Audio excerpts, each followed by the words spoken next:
so blind, but now I see. If I want my life to change, the change begins with me.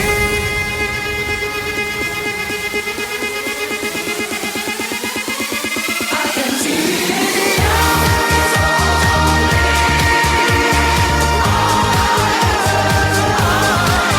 was so blind, but now I see. If I want my life to change, if my life is gonna change, change begins with me.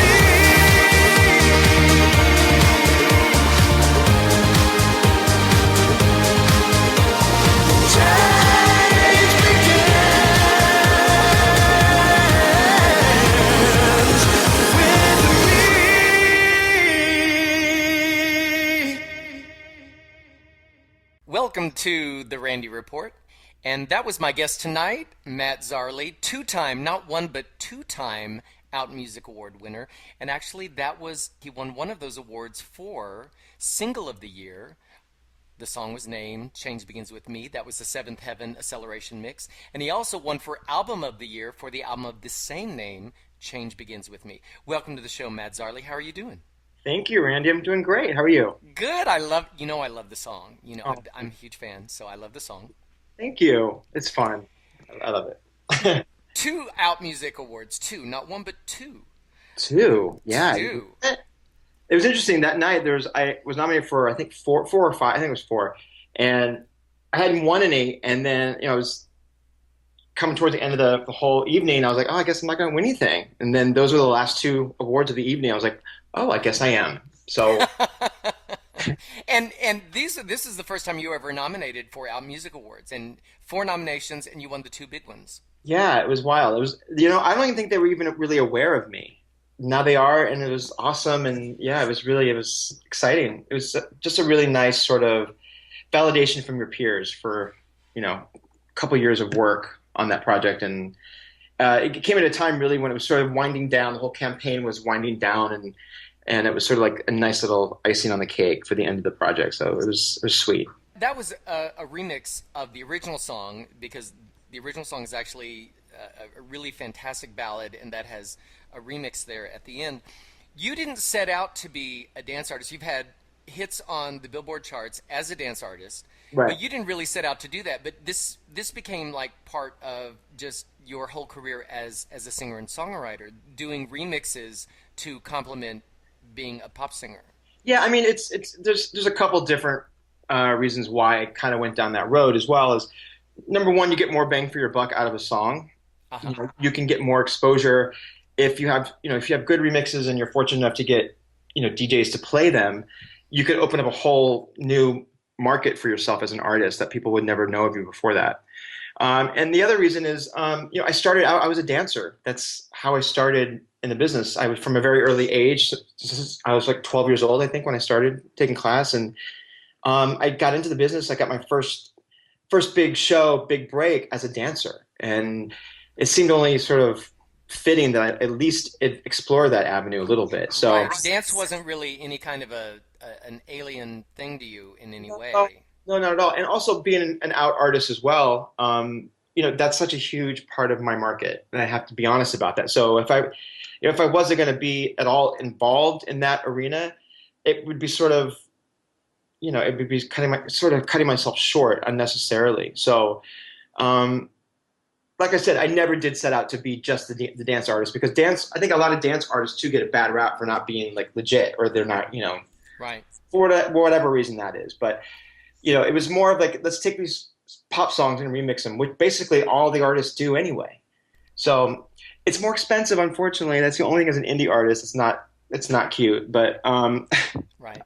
but it definitely opened up my audience for sure.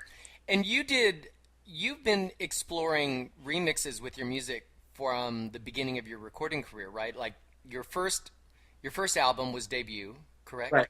Yeah. And from that album, was your first remix and appearance on the Billboard charts, correct?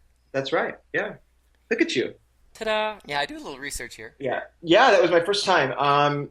It was interesting because at that time I was signed to a label, yet I sort of initiated all of the sort of dance remix stuff on the side. And I had no idea what I was doing. I mean, none. In terms of what it costs, what kind of team I need behind me to sort of promote it correctly, and what kind of mixes I had no clue whatsoever. And I made a lot of mistakes, on that record, especially on that song, actually, that you're referencing right now. Which, there's some great remixes of it, but I spent probably way too much money on things that I didn't really need to, but I didn't know. And it was a great learning experience. Well, let's listen to a little of that because I have a clip of the Lorimer mix of "You Always Want What You Ain't Got." So let's listen to that because I want to ask about how that went and then where you went from there. Hold on. Cool. Always want, always want, no, no, no. Always want, you always want what you ain't got. Hey, yeah. No, no, no.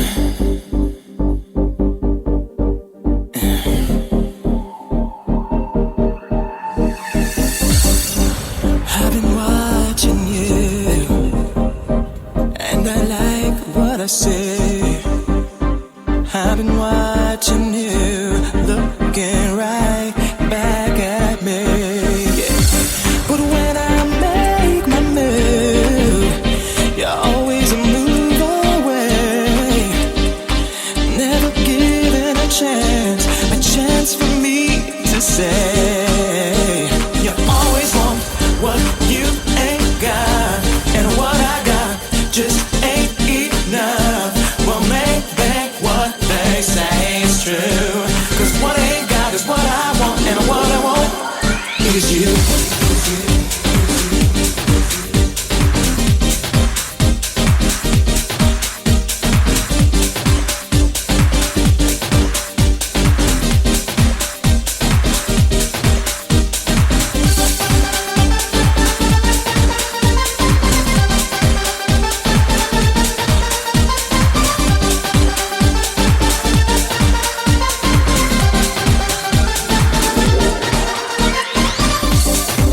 Do I need to play this tired game to make you realize that you really want the same?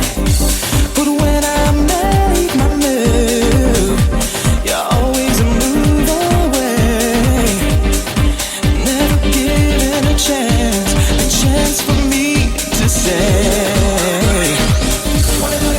Wanna show you what I feel, what is real. Oh, yeah. Stop moving on, the one better said than done. Let's get to it, love it to it, let it go nice and slow. Hey, stop chasing on, stop losing your, the one do what should be done. You always want what you ain't got. It ain't enough, well maybe what they say is true. 'Cause what I ain't got is what I want, and what I want is you.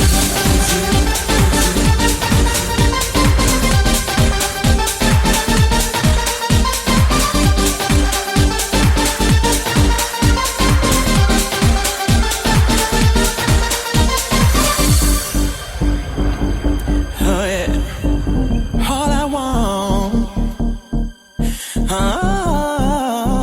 want, yeah. Just tell me, give me a clue, how to make you want me to. What do I gotta do? What you ain't got, just ain't enough. Well, maybe what they say is true. 'Cause what I ain't got is what I want, and what I want is you. Oh yeah, but you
I think that's excellent. Now, that was what you always want, what you ain't got from your first album debut. And you mentioned that you thought it was something you should do, but you didn't really.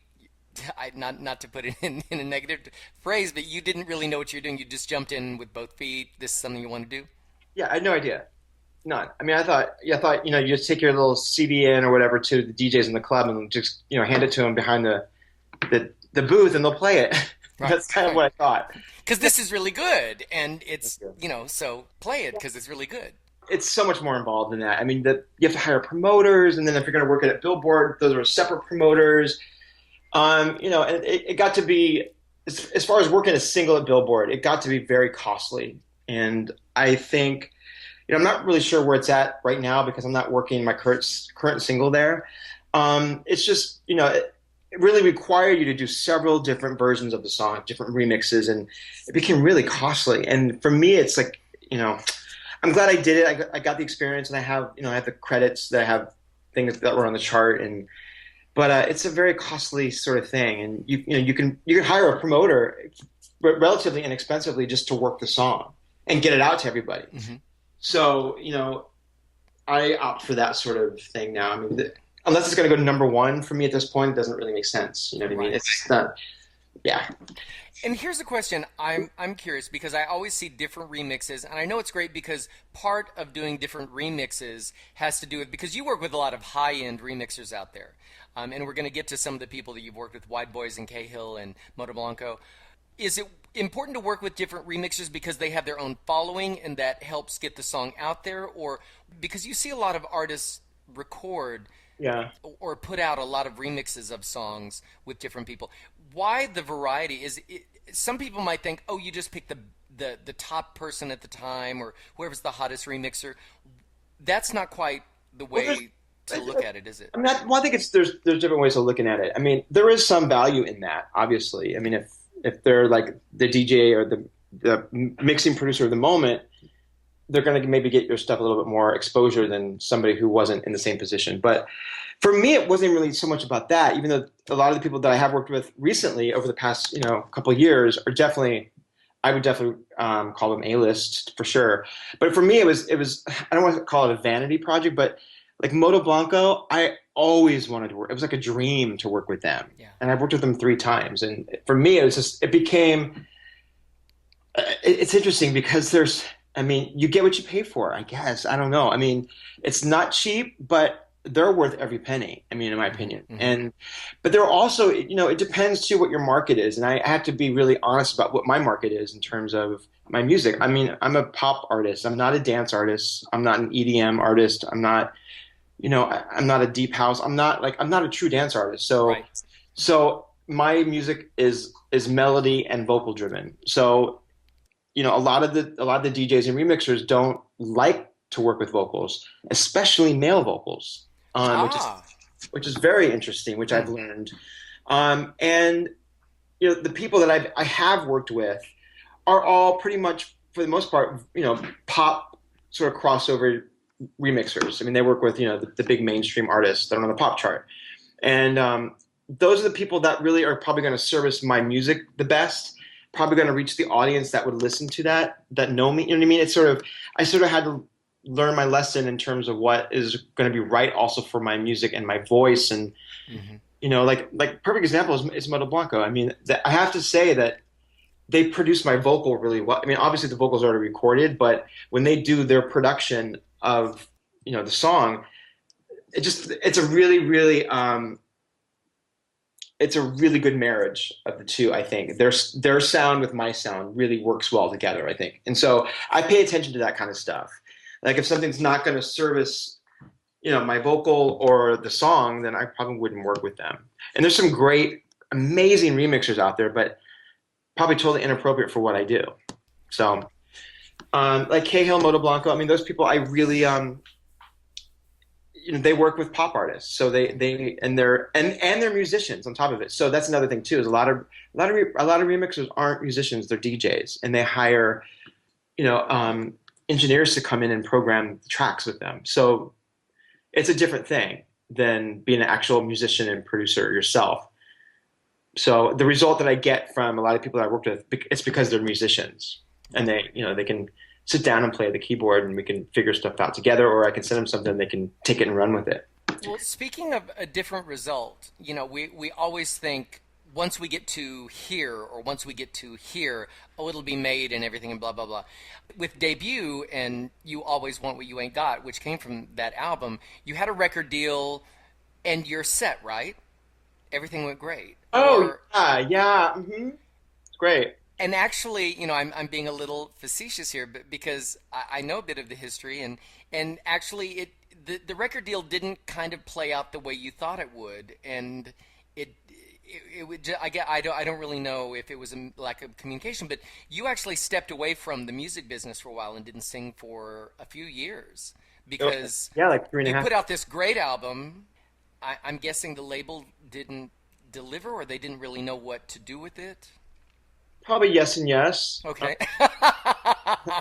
I'm guessing, it was interesting. I mean, there was a very much lack of communication so I don't really know. All I know is that it wasn't really getting any result. Yeah. And it just didn't make any sense to me, why it wasn't getting, but, at the same time, in their defense, this is probably the only time I'll ever defend them, but it was a weird time. I mean, it was like, iTunes was actually just coming out at that time. And so we didn't have the accessibility that we have now. Right.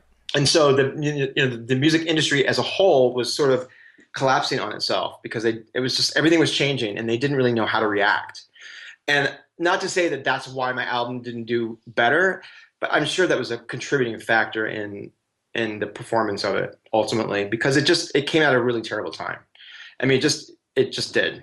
And maybe I wasn't signed with the right label or whatever, but it wasn't, the odds were not in my favor at that time, I think, with the project. And it was a shame because I think it was a really good album. And I for that time period, I can listen back now and go, wow, I'm really proud of that album. I still am. And, it definitely is of that era, but,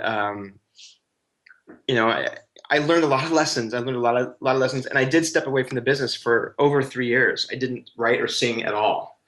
Which is, if you know me, it's like I'm always doing something creative. I'm always doing something. And it really broke my heart, that whole situation. So I had to step away and sort of regroup. And, I left New York and moved back to LA, and I went into real estate, believe it or not. And I really committed to it. And it was just something it was flexing a muscle that I never had before. And I wasn't taking everything so personally, which you just do. Right, in the entertainment industry. And I got tired of having my feelings hurt, basically. I was like beat down and I just had to regroup. And I'm glad I did, because when I did come back, it was not to interrupt you, but I want to bring that up because when you did come back, I am a fan of your music, and you know that. You came back with an album and a set of songs that was very personal. Songs Had I Known and Here I Am. I want to play. You actually took this really great song. It's almost anthemic in nature, this pop song, and this goes back to what you were saying earlier about being a pop artist but remixing your music. This is a pop song that I think this is one of a really great marriage of remixing a pop song and bringing it all together. It's also good to point out, I'm assuming you're going to play Here I Am, probably, right? Yeah, I want to play Here I Am, exactly. Well, just so people know, I re-recorded this vocal. I've done that for a few songs, but on Here I Am, I actually had to go in and recut the vocal because the tempo was so drastically different. Mm-hmm. So, which is unfortunate because I love the original vocal of the song. I love so much, and the vibrato was crazy, and it just didn't work. So, I mean, like Mariah Carey is one of the few artists that does it, but she does. She'll go in and re-record her vocal for the remix. Almost, she used to do it on every song, but not anymore. But I did for that song and Change Begins With Me. I had to go in and re-record the vocal because it was just the tempo was so different. Let me play just a bit of, this is Here I Am, the Love to Infinity mix, which I love. This is one of my favorites, absolutely. And I think it's interesting that you come back with this very personal set of songs, but you remix this, and this is such a winning remix for me. Let's listen to a little, and we'll talk in a minute. I'm ready now. I'm ready now.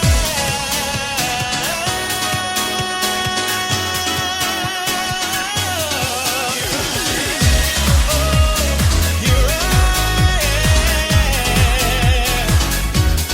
Here I am.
Now, that's one of those things that I think is great that you took a really powerful anthemic ballad, Here I Am, and it becomes this almost a completely other song. And you were talking about re recording the vocals because you knew it had to be done, but did you feel a different energy when you turned this into a dance remix?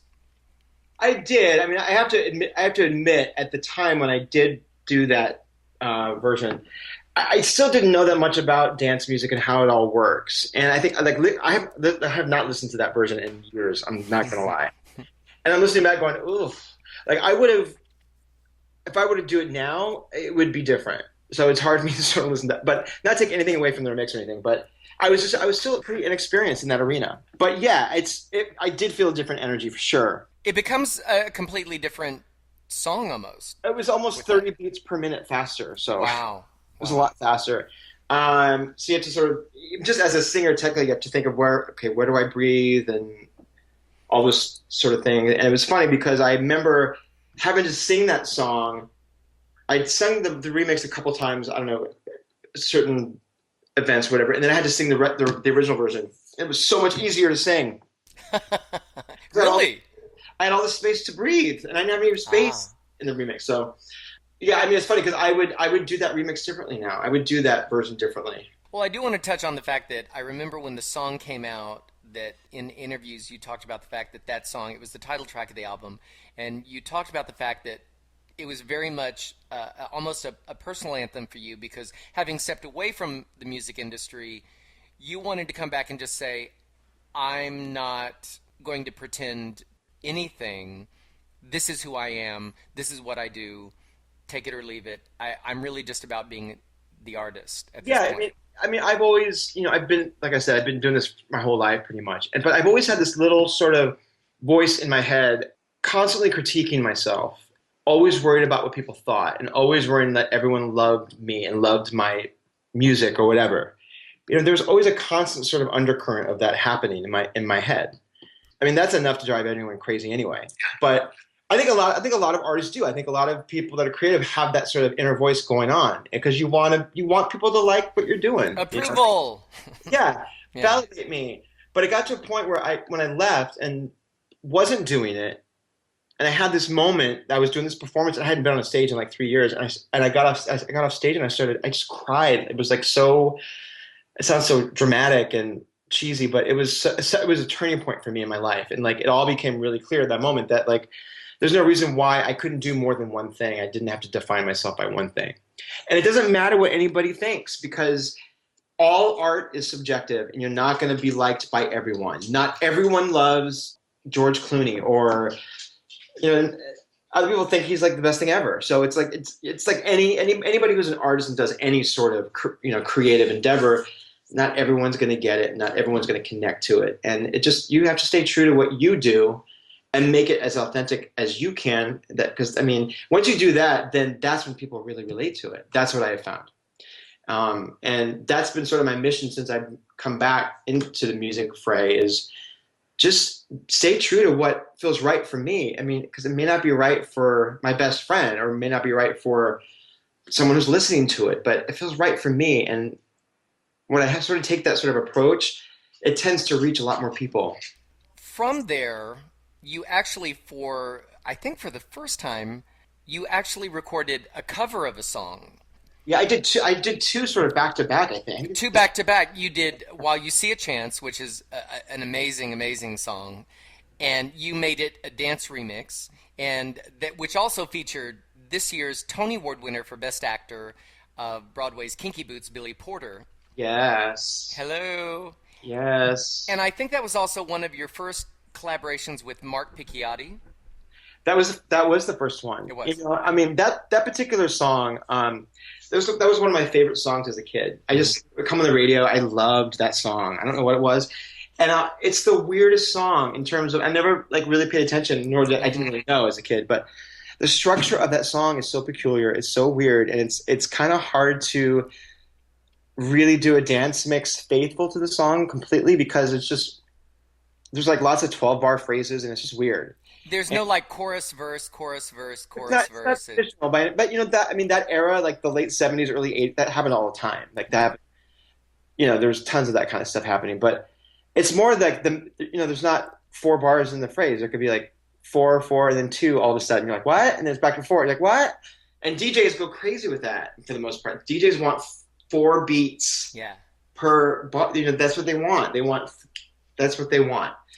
And so I learned that on that song that when I had it remixed, one of the remixers called me like, Matt, this is really tough. Like, it's like 12-bar phrase. Like, what? I don't know what to do. I'm like, well, just put a tag on it, 2 beats. Yeah. I don't know. Deal with it. But it was funny. That's when I learned that finally. But not all DJs are like that. But some of them are. They're very old school. But yeah, and then to have Billy do it. I mean, Billy and I wrote a song together. We've been friends for, God, way too long, a couple decades. He's one of my first friends in New York when I moved to New York. And we wrote a song together that we had planned always to do as a duet on my Here I Am album called All That Matters. And unfortunately, he was having a lot of stuff going on back in New York. And I mean, he had a plane ride and he got really, really sick and he had to go into the hospital and he had this really bad flu outbreak. It was awful. And at that point, I was in the home stretch of putting this whole thing together. It was the last song to record and I was sort of delaying everything for him. And then I just couldn't wait for him. So our mutual friend, Ty Taylor, actually ended up recording the song in his place. And I was really bummed about it. And sort of to make up for it, he ended up doing Why You See a Chance, which is just this really fun little guest vocal. And who knew that he'd be a Tony winner a few years later? I mean, we all knew. But I was about to say, I think we all knew he would get there eventually. We just didn't know what it would be. But the right vehicle. Boy, did he find it. boy, didn't he. Yeah. So, I mean, yeah, it was great. It was really fun. And Well, let me play a little bit of that. I want to play a bit of While You See a Chance. And on the other side of that, I want to talk a little bit about your contribution to the Trevor Project with your cover of We Belong. Cool. So this is While You See a Chance, the Mark Picchiotti mix, of course. Here we go.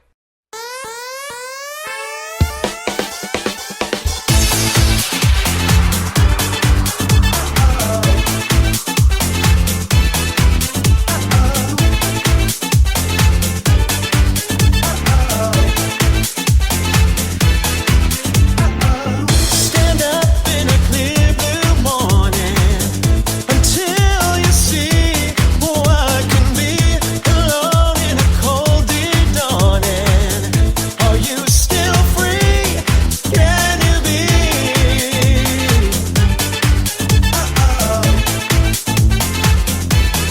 Can you be?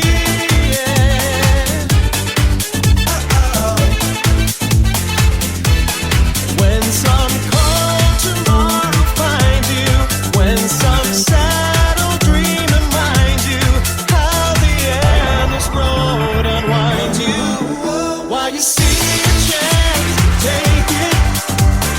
Find romance, fake it, because it's on you.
up that easy to the doubts that complicate your mind. We belong to the light, we belong to the thunder.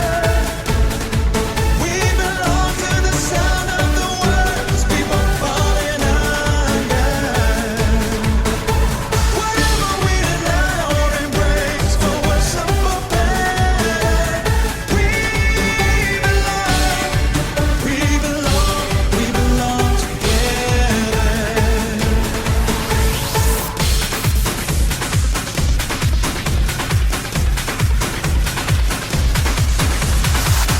Maybe it's a sign of weakness when I don't know what to say.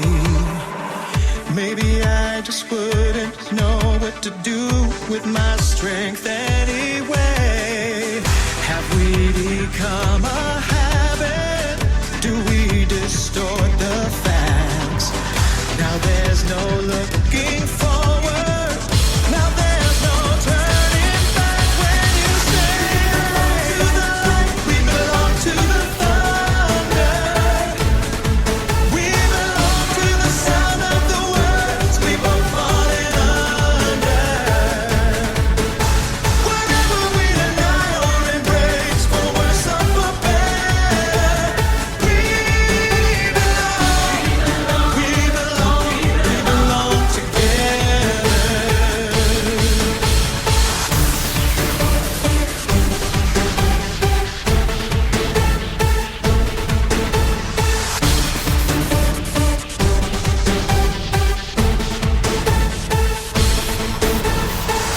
Close your eyes and try to sleep now. Close your eyes and try to dream. Clear your mind and do your best to try and wash the palate clean. You can't begin to know it, how much we really care. I hear your voice inside me. I see your face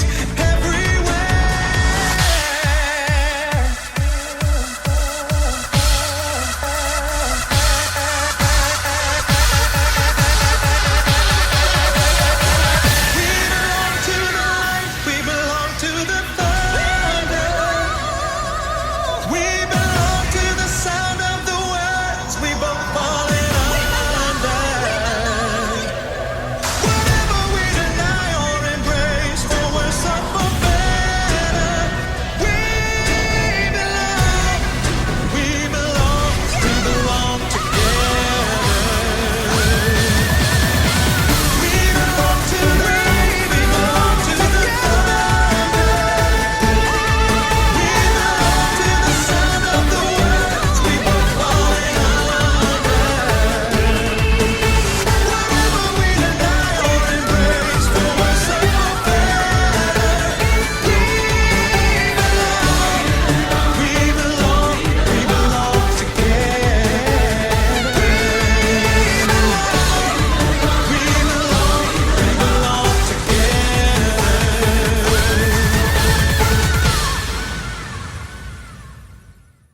Okay, first of all, one of my favorite songs ever. And then second of all, who is in the background singing all of that crazy soprano obligato stuff that is killing me? It's so brilliant. The gospel alto, Yes. that is Jennifer Lee Warren. Just brilliant. Just losing her mind in the background. It's so fantastic. It was like 3 takes. She's like, okay, bye. Bye. That was, I just want to make sure that I identify.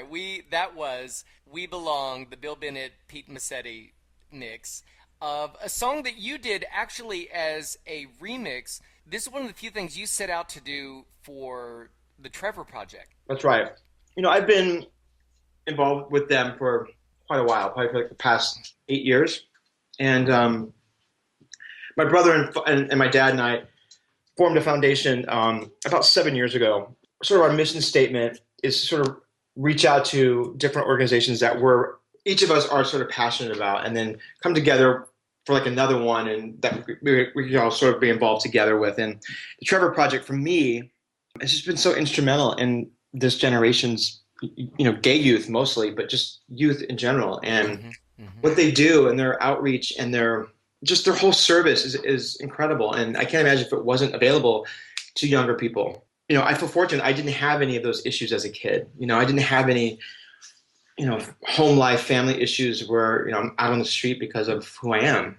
And it's amazing that it exists for our younger generation. So I wanted to do something to raise awareness of them, and even just a little something. And that particular song was one of my all-time favorite songs as well. As most people from our generation love Pat Benatar, of course, and just the message of that song, it became something else for me, because I was thinking about. Cause I'm sure the song originally is a love song, but for me it became more about a sort of a love song about community and unity, really, and that spoke to me, and it spoke to what the Trevor Project is about and how I feel about it, and it seemed like the right choice. And yeah, so that's why I did it. And I didn't want to put out another dance single for no reason. And it's interesting because that song is not covered very often, which I find very interesting, because it's one of the songs. Which is another reason why I wanted to do it. But I just didn't want to put it out there for some random reason. It just didn't make any sense to me. I wanted to have some sort of weight to it, and that was the reason why I did it. I would never, obviously, honestly, I wouldn't have put it out if it wasn't for the Trevor Project. So, and the original version, I love my longtime producer and friend Andy Zula produced the original, and that was the original vocal that we remixed, that Bill and Pete remixed. So. Well, I was going to mention this is another one of those times, though, that the pop song ends up being remixed into another whole project, but both sides of that project are brilliant. I love the ballad version. I love the ballad anthem version, but it translates into this really empowering dance remix also. Thank you for that. But the real reason why it works so well, honestly, is the tempo. Mm-hmm. Mm-hmm. The tempo is not dramatically different. So I really found that is the reason why a remix can suck. If it's like a ballad that a lot of the ballads that work so well, like in the '90s, like "Unbreak My Heart" and all those ones that sort of changed dance music forever. All they did is double the tempo, which is basically keep the vocal and everything at the same tempo and just double the beat behind it. And that's a very technical thing, and people don't think about that sometimes. They just think, oh, you can just take the vocals and remix them, but there's a technical thing that comes into play here. Well, you really have to fall somewhere between 120 and 130 something. I mean, it really has to be in that sort of range for a DJ to play it. They won't play it. Because it has to mix into the night, when they're DJing, it has to become a part of the mix. Yeah, I mean, once you start falling under 120, it's like, I'm going to take a nap. Right. Tempo, and that's not going to happen. So, I mean, these are lessons that I learned along the way that I didn't know when I first started. And so, even when I'm putting together my current album, I'm thinking, can any of these songs be remixed? And it's not really a priority for me on this project, but I've gotten people have emailed me about it and said, are you going to put any dance mixes of your new stuff? And I was like, I don't know. And I honestly don't know if any of them will really work as remixes, but we'll see. But that's a whole other thing. But that is something now that I consider from the beginning. And with the next album, I really I knew going into it which songs were going to be remixed and which songs would work. And well, mentioning the next album, after these two cover songs, While You See a Chance and We Belong, you came out with what I would consider to be your biggest success so far, Change Begins With Me, the album.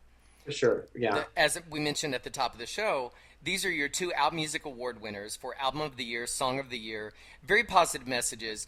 And from that album came your third and fourth Billboard singles, WTF and Trust Me.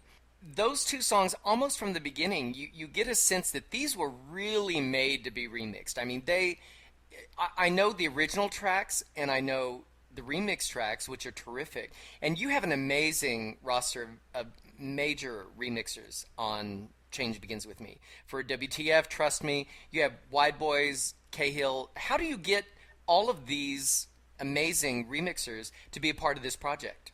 My bank account knows that too. Well, you got to pay. I honestly, with this project, I mean, it was pretty strategized, I would say, from the beginning. I mean, I knew sort of what message I wanted to sort of convey.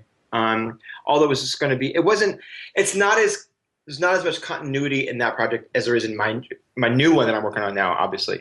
But I had a pretty broad idea of what I wanted to say. And with those two songs, they were both produced, co-written with Mark Picchiotti, our first songs that we actually did together.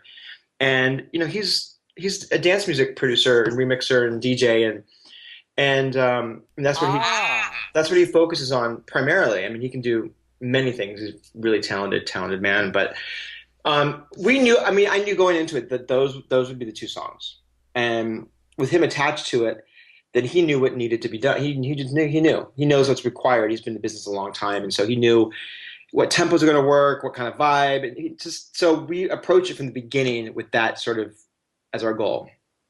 In terms of getting like the White Boys and Moto Blanco and Cahill and all those people attached, I mean, for the most part, I would, a handful of them are all represented by the same manager in the UK, and if anyone knows me, I am not afraid to make the connection on my own, and which I did. I just reached out to the manager and said, "Hey, I have this coming out. I would love the White Boys and I'd love Moto Blanco to remix it." And a lot of those people at that stage and their stature, you need to send them the song. They have to approve. The remixer producer has to approve it because they're not going to just do whatever for the most part. Well, that was a question I was going to ask, actually, is when you approach these guys, because they're such heavy hitters, you can't just say, hey, I'll throw this amount of money at you and you're going to remix my song. They have to like the song, I imagine. I don't know. I mean, like, they have to feel that this is something they want to work on. Yeah, I mean, it's interesting. I think we all have bills to pay. So I think it sort of depends on where they're at personally, I guess, in their own career. But, I mean, I did send them the song to listen to before, I asked for an answer or a commitment. Mm-hmm. And one of them, I do know that one of the teams that did do one of my remixes, they have to sign off. They have to approve the song. And I don't want to say who it is, but because they're awesome, they're amazing. But I don't know. But yeah, it was easier than I thought. And the results were great. I mean, they delivered home runs, all of them. I have to say on both those songs, and Trust Me especially. I just think that is like.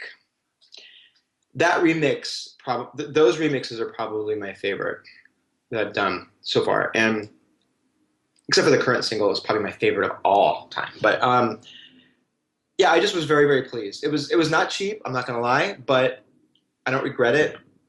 And the exposure that I got having them attached to my project was invaluable. It opened up a whole market for me that I never really knew was there, and people became aware of who I was, and so I'm grateful for that. And they all serviced the songs really well.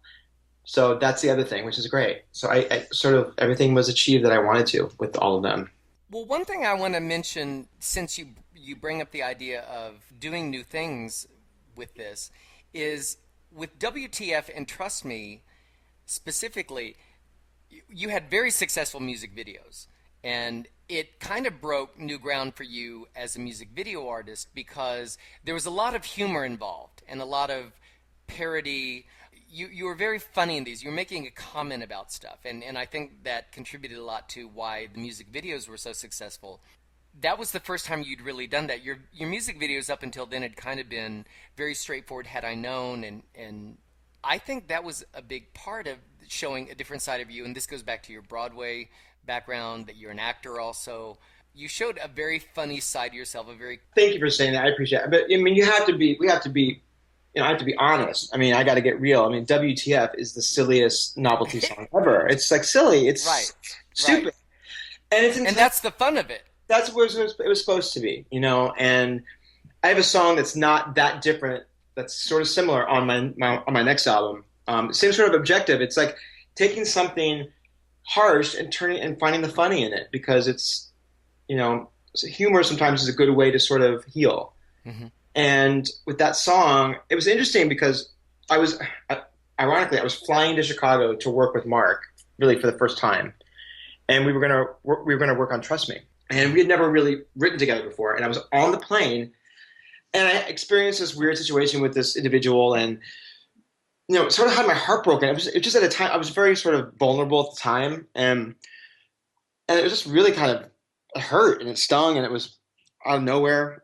I tend to get those life situations like that. It seems like now I'm thinking about it, I'm talking, I'm like, wait, all I kept saying in my head was, what the fuck? What? That's what I kept saying in my head. I'm like, wait a minute, that's a song.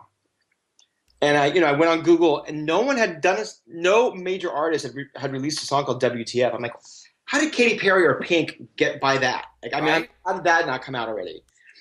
And so I'm like, I jumped on it. I was like, Mark, I have an idea. So we actually wrote WTF, and trust me, that same 4 days, and recorded them. But yeah, and with the video, it was like a no-brainer. It was like, let's have fun with this. Let's make this crazy. And it's funny because for the most part, the support on that video was positive, but there was a lot of backlash too. It was very interesting.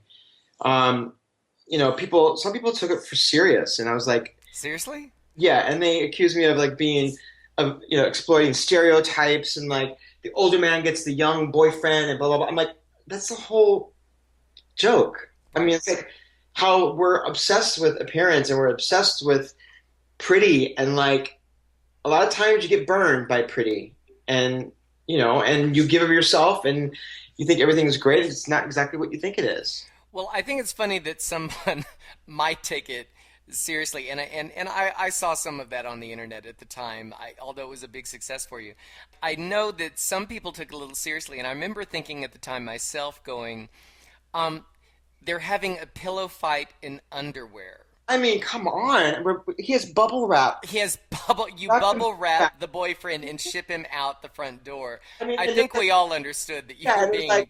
there's like phallic symbols at every turn. I mean, there was one thing that some of the people lashed on the internet, which is very interesting. Is they call me Rebecca? Is it Rebecca Black? Is that her name? The artist? Was that her name? Yeah. Is that the Friday Girl? And honestly, I had never heard the song. Yeah, whatever. And I listened to like pop radio, but I'd never heard that song. Obviously, it was a huge hit at the time.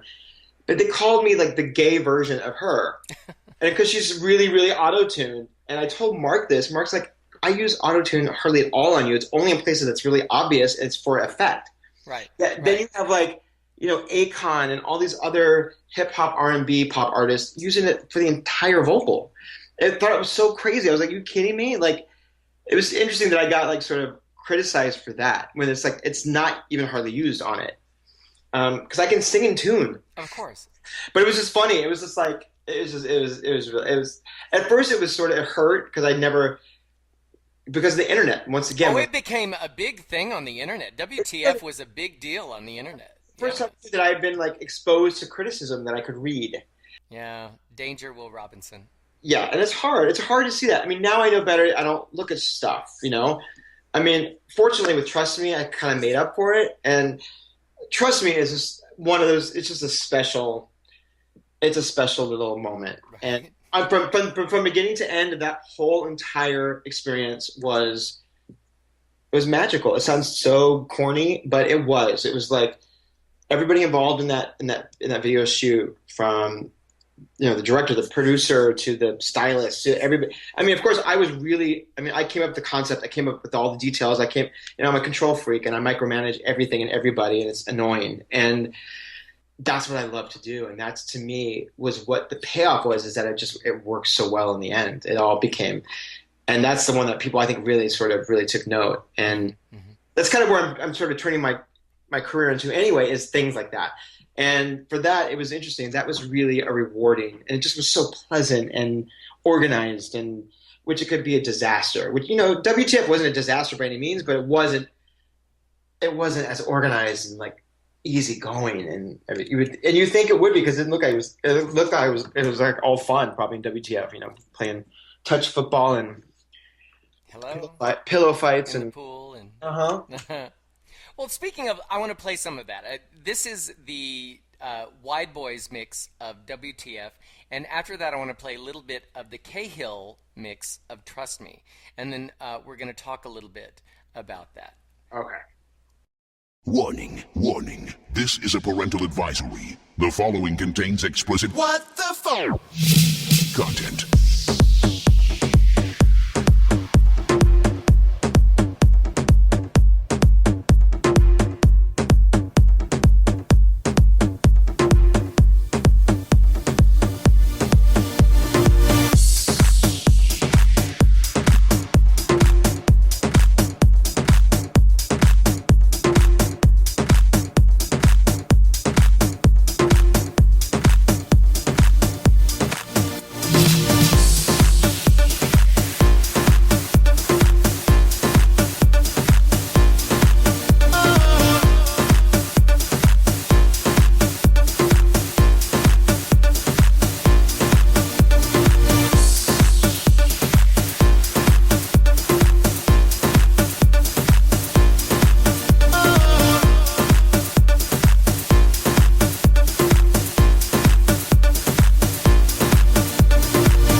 true. Now the guilt is on you. But what the fuck? WTF? What the fuck? WTF? It's just my love. WTF? What the fuck? WTF? It's just my love. Such a heartbreaker. Nothing but a player. A master manipulator. Oh, you're such a loser. Nothing but a user. Such a crazy seducer. Oh, you wrecked my heart. Should've known from the start. Oh, you're too good to be true. To be true. Now the guilt is on you. But what the fuck? WTF? What the fuck? WTF? It's just my love. WTF? What the fuck? WTF? It's just my love. Why couldn't you be? Why couldn't you be? Why couldn't you be simply honest with me? Why couldn't you be? Why couldn't you be? Why couldn't you be simply honest with me?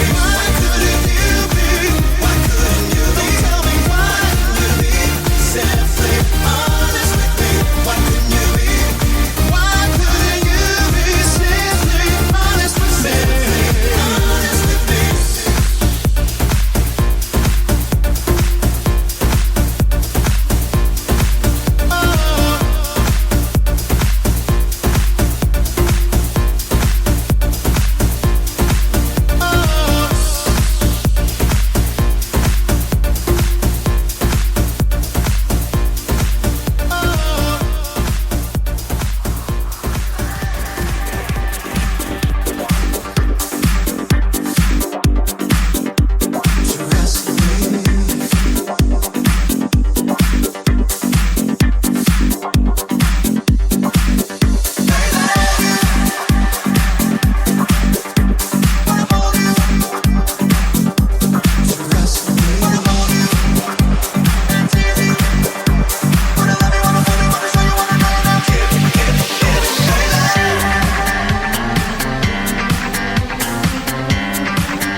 Don't be afraid.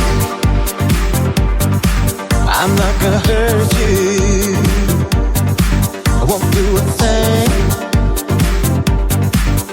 you don't want me to.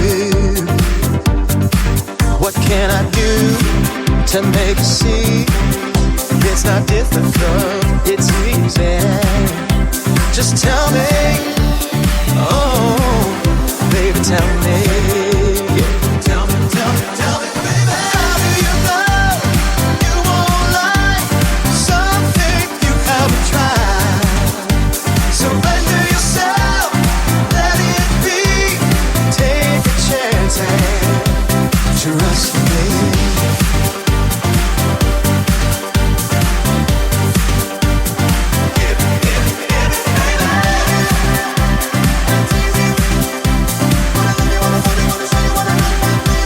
Trust me.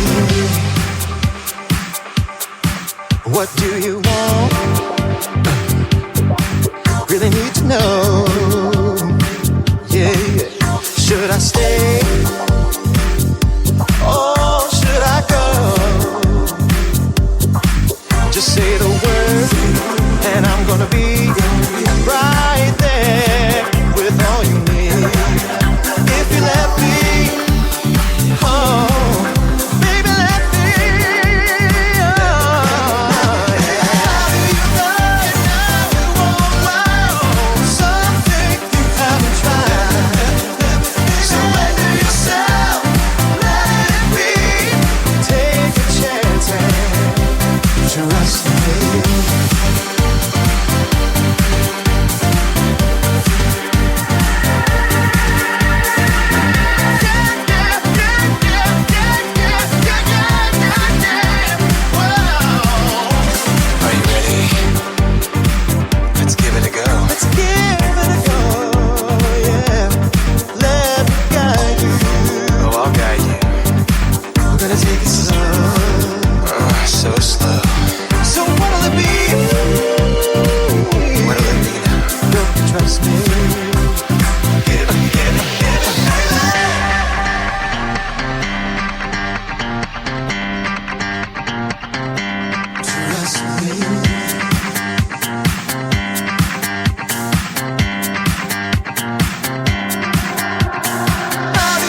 were talking with two-time OutMusic Award winner Matt Zarley, and that was his song Trust Me, the Cahill mix. And we're talking about how dance music and remixes become a part of a recording artist's career. Now, that was a huge hit for you, and what I loved about that in part was, as I mentioned earlier, you used a lot of humor in that. It was very over the top. It was during, actually, the presidential campaign, and you were making kind of a statement about an out presidential candidate being elected and everything. And so it was a very successful video for you. I love that.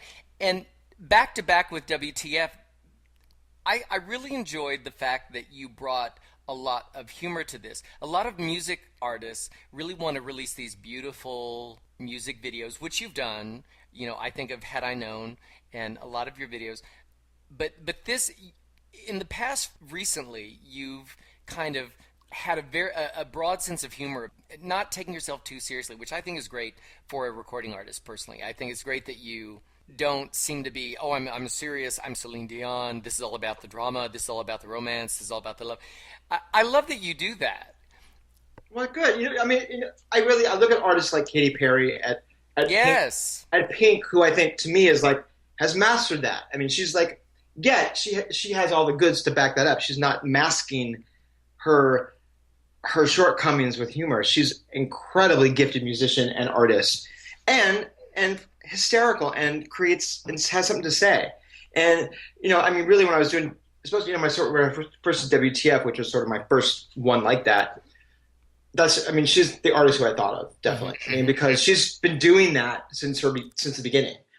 I mean, she's very relatable, I think, because of that. And I relate to her because she makes fun of situations and herself, and that's what I do. I mean, it's like, come on, it's not, we're not saving lives here. It's like, it's entertainment. It should be fun. And if you can say something, if you can have a message in there, people like Whoopi Goldberg, who did it in her stand-up years ago, mastered that, like taking something really funny, in the end you're crying, you're so moved by it.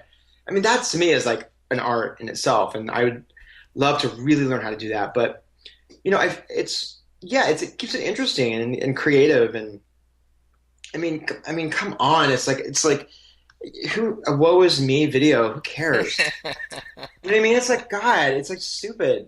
I mean, you'll see a little bit of that in my new project, but well, I want to get to that. I want to get to that because you do have a new project. You actually had a very successful Kickstarter campaign to raise money to help produce and do different things with this. And I believe the title at this point, Hopeful Romantic. You started out with a song called Somebody for Everybody. right. And we've seen the video. Again, a great use of humor. You go way over the top with this. You go dating game on steroids. Pretty much. Kind of, which is very fun. And literally true to the message of the song, there is a lesbian sequence, there is a gay sequence, there is a heterosexual sequence, there is somebody for everybody in this game. Right. So again, you bring the humor on this new music video, Somebody for Everybody. But this is really attached to, this led to a new project that is actually going another direction than you intended originally. You haven't finished it. I asked you about this earlier. Yes. Well, first of all, Somebody for Everybody. Mark Picchiotti and I, we've wanted to do something from the beginning together. Once again, I mean, WTF and Trust Me were sort of. He wasn't like a paid for hire producer or anything like that. But we wanted to sort of write it together and like sort of really create something together as a unit. And so that's how it started originally. And then I had this idea. I did this fundraiser in New York called Broadway Bears, which is a big fundraiser for Broadway Cares. And it's they do it every year, and they actually do several events throughout the year. But Jerry Mitchell, who created it over 25 years ago, I believe, God. And Jerry directed Kinky Boots, and he choreographed Hairspray, and he's a Broadway A-lister. But he created this event, and I've been a part of the Broadway community for a long time and have performed in Broadway Bears several times. And I went back to sing We Belong, ironically, for the first Broadway Bears Fire Island. And we were sitting in like a little prayer circle before the show, and Jerry said something to the effect. He goes, because all the dancers that are in the show like starve themselves for like a month before we do the show because they want to look good and because they're all like going to be naked kind of eventually. And so, everyone's watching what they eat and working out. And he said, just remember that there's somebody for everybody out there. So regardless of what you think about yourself, there's somebody for everybody. And I just thought it was so simple and so beautiful to me at that time. Wow, that's just because we all have those issues within ourselves. Like we don't feel good about ourselves. And we think we have to fit into a certain sort of idea of what something is supposed to look like to be attractive. And it really like it hit me. And I'm like, that's a really great title for a song.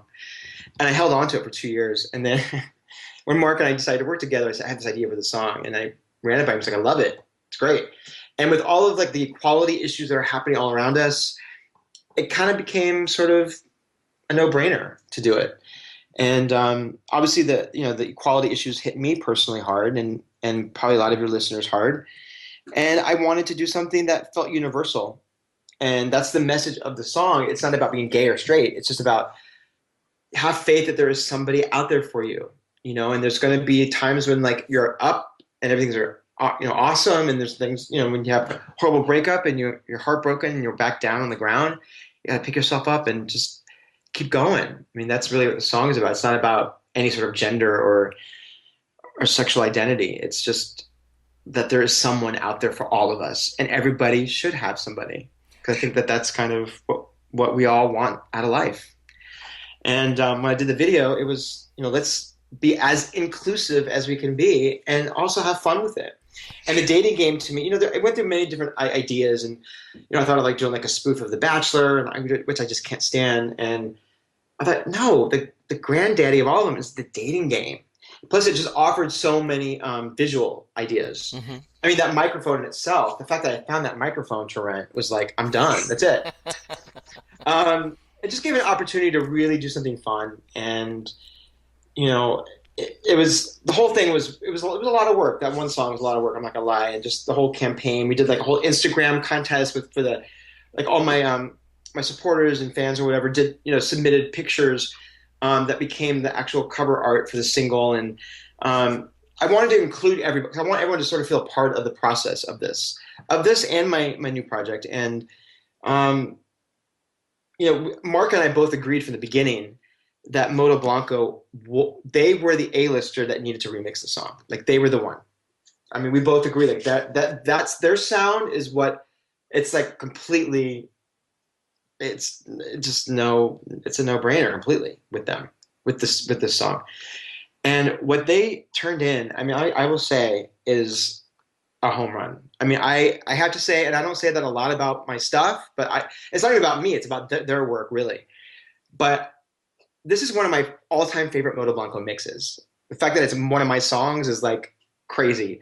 But it's so, the spirit of it and what it makes me feel. And it's my understanding that a lot of people feel the same way that have heard it, and it's getting played a lot.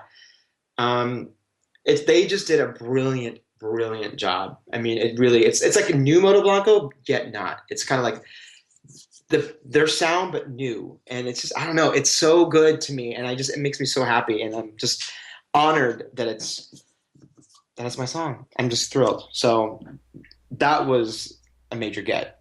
And I want to just comment on that because I think when you take a song that you've written that clearly you had a very clear idea what you wanted it to be, and then to have someone remix it so that it stays in that same focus of what it is you were going for, but they move it to the next level, which is a very different level. They move it to the next level that makes it the vision that you had, that you can listen to this and go, wow, that's what I wanted it. This exceeds my expectations. That's got to be amazing as an artist. Oh, it's amazing. I mean, I've had to go both directions. Like, wow, they really effed up my song. Wow. Or you have this experience where it's like, this is better than I even imagined. Mm-hmm. And it is. I mean, it's, in my opinion, I think it's the best dance single for sure that I put out. I'm the most proud of. But, I think it's coupled also with the song, and it's coupled with the message, and I think it's just sort of the marriage of all components together. It's something, to me, it's something really special and really, it's not trying too hard to be anything. It's very honest and it's a very sweet natured song. And I think a lot of people are connecting with it. I hope. It seems like they are, but Well, I want to close with actually the Moto Blanco mix of Somebody for Everybody, but I know you've just finished wrapping work on what we keep referring to as the new project. I know you probably can't tell us everything just yet, but what can you share with us about the new project? well, as you mentioned, I did do a Kickstarter campaign, which initially I had a sort of a ambitious idea to release 3 music videos on the album, and I had an idea to sort of connect the narrative to sort of be like made sort of like one long video, basically, sort of telling a story, or sort of or in 3 parts, which has been done a few times by artists, but I was going to do it a little differently. Since the Kickstarter thing was funded and I started getting in the thick of writing the music for this project and sort of defining what it's going to be, it sort of became much bigger than I anticipated. And it's going to pretty much show everything in my wheelhouse for the most part. I just can't. I'm so excited for people to see this, and I got a message from the director, same director that did Trust Me, that is doing this project. We filmed a whole sequence last week, and we have I'll just say it. I mean, we're going to announce it, but I might as well say it. George Takei is in it, and plays a beautiful part in the whole experience, and the whole thing is just it.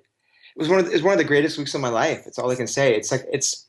I feel like everything for the past 5 years has been leading up to like this one moment.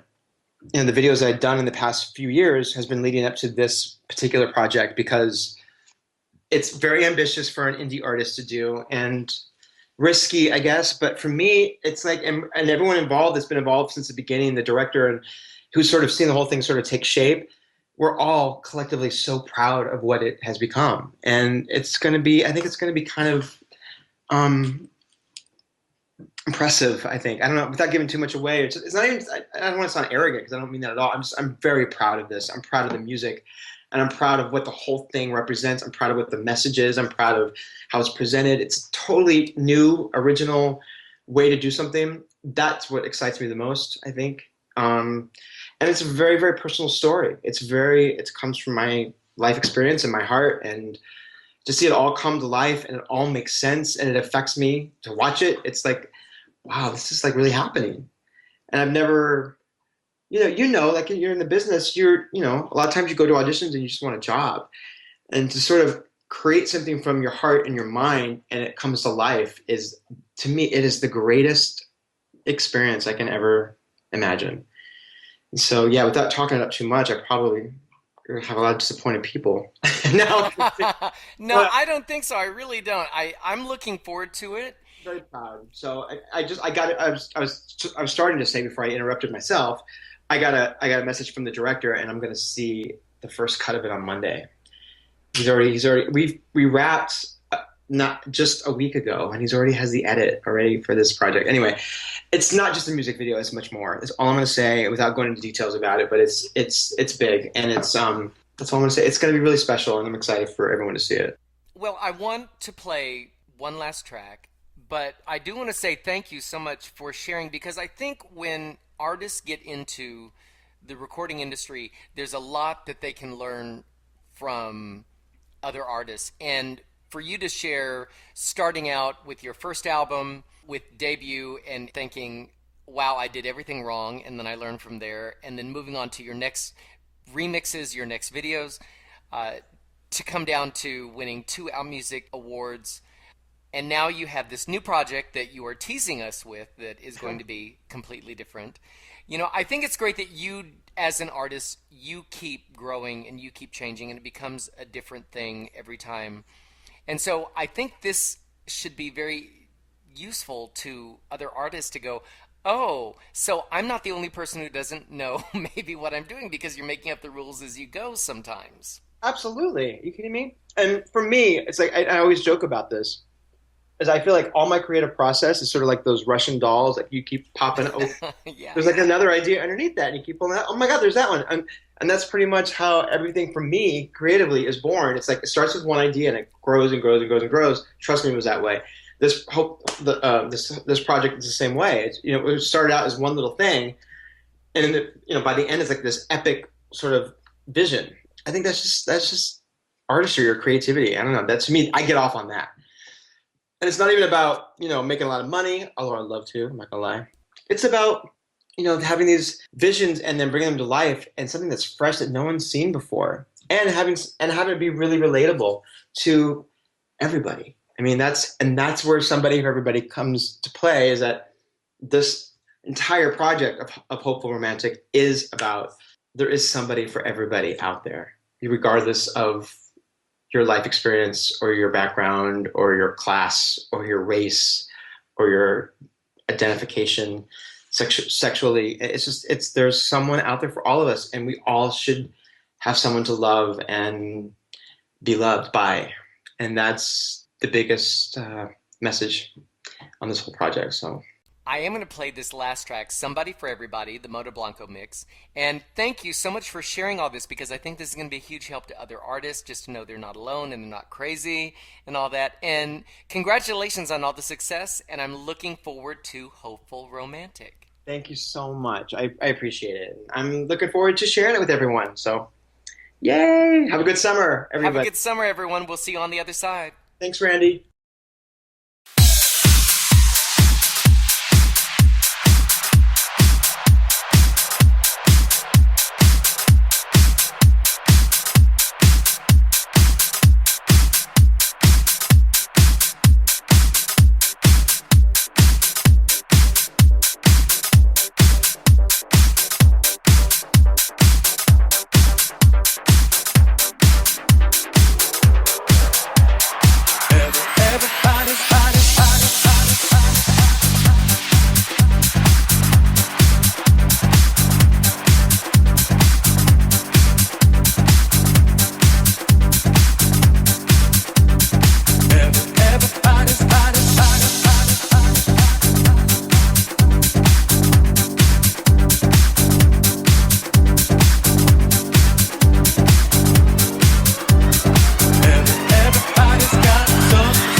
younger, older.